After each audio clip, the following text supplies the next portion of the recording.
Gonna help somebody today who's called you a monkey understand what they really done to you. You call somebody a monkey, you're calling God a monkey. You talk about somebody who God made and created, you're talking about God. You never thought about that, did you? Go. And they called me a monkey. I kind of felt bad with myself, and then they pushed it off because it didn't really bother me after a while. It bothers you. You wouldn't be standing up. It bothered me, but after a while, I just pushed it aside because it's not the first thing. But it's me. It's what? It's not the first thing that someone said to me. It's not the first time? It's not the first time, so it didn't really bother me. All right. Yeah. It does bother you.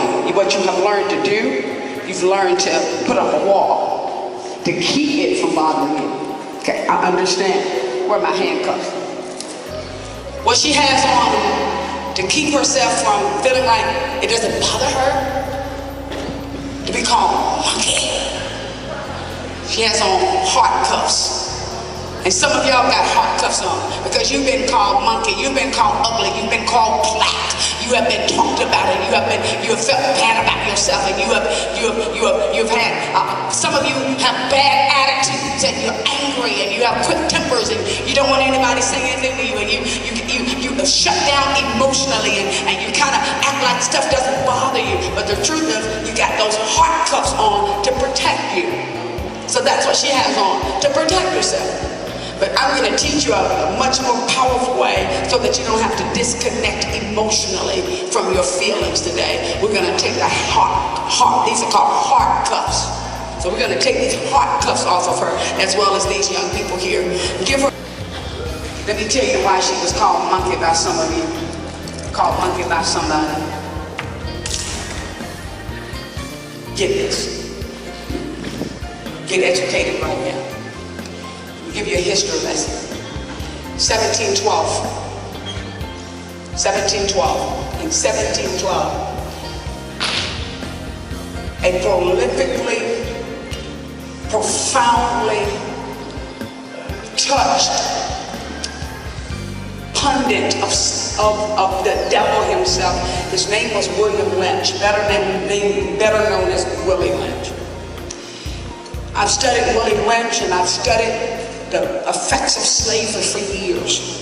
I need you to understand something. A slave owner who was from Barbados in the West Indies came to America. He lived in Barbados. He had a powerful idea. He had a system in place. In essence, he spoke a prophetic curse. You need to understand this, and why people of color, black people, African people, descendants of slaves and descendants of even slave masters, how we have been in bondage for all of these years. The man said, in essence, if you want us to control slaves for at least 300 years, this is what you do. He taught slave masters. He convened a slave owners conference. And we're talking about, listen to me, get this education and you'll understand why you have been called monkey and why some of you who have this dark skin hate yourselves. And how some of you hate light-skinned people and you hate white people, and how we have issues of race to this day, and how we have these issues within our heart of resenting ourselves because we have been cursed. The man spoke a prophetic curse. He cursed people of color. He cursed slaves. He pronounced a word curse. He cursed slaves to live in poverty for 300 years. He cursed slaves to be sexually immoral for 300 years. He cursed slaves to be violent. That's why we have so much violence, and probably fighting at this school, and violence in this school, and violence on this island. And what the man did in essence was this. He said, this is how you will control them.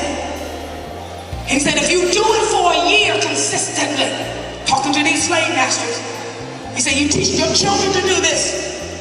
Teach everybody to do this. He said, then after a while, they will do it to themselves. And he said, the curse will last.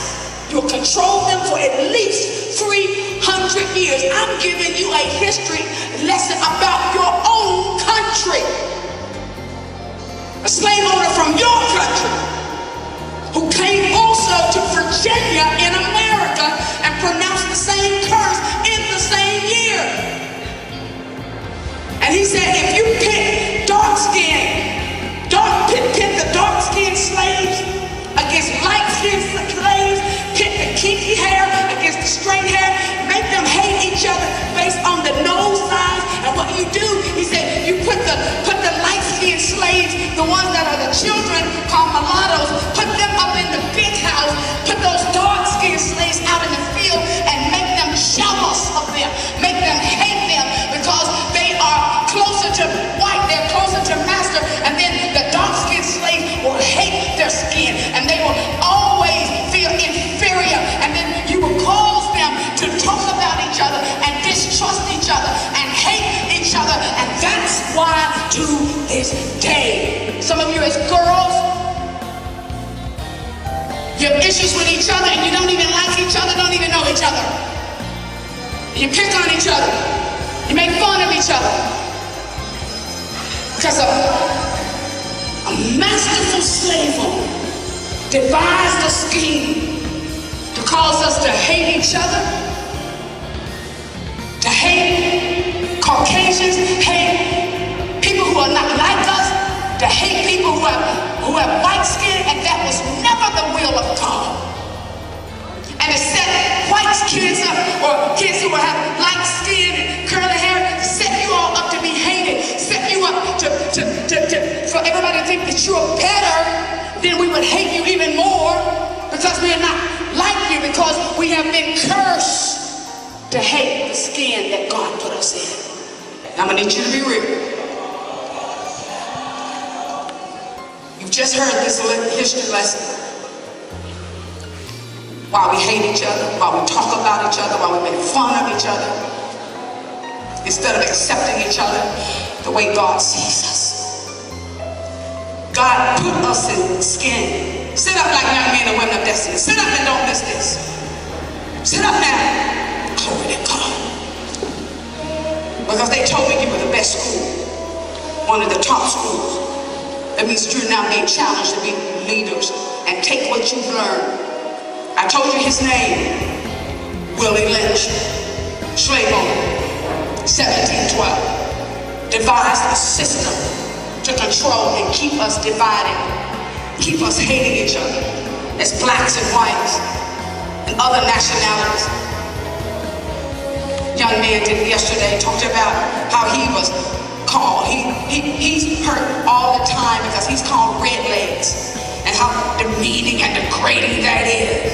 Because his descendants were part of the first whites that were slaves in Barbados. Poor.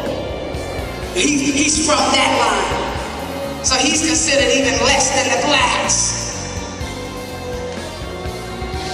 We don't even know where these names come from. Lord, help us today. You're sitting in this room so we can break that curse. I'm gonna start with the dark skin. You're sitting in this room and you are of ebony hue. You have dark skin. But until this moment, up until this day, you have felt ashamed. Truthfully, if you can be real, about having dark skin because you have yourself been talked about and made fun of. Let's bust Willie Lynch in the gut. Let's expose his lie. Let's defeat the devil. I want you to stand. Stand with Dr. B. My God, look at all those whole school.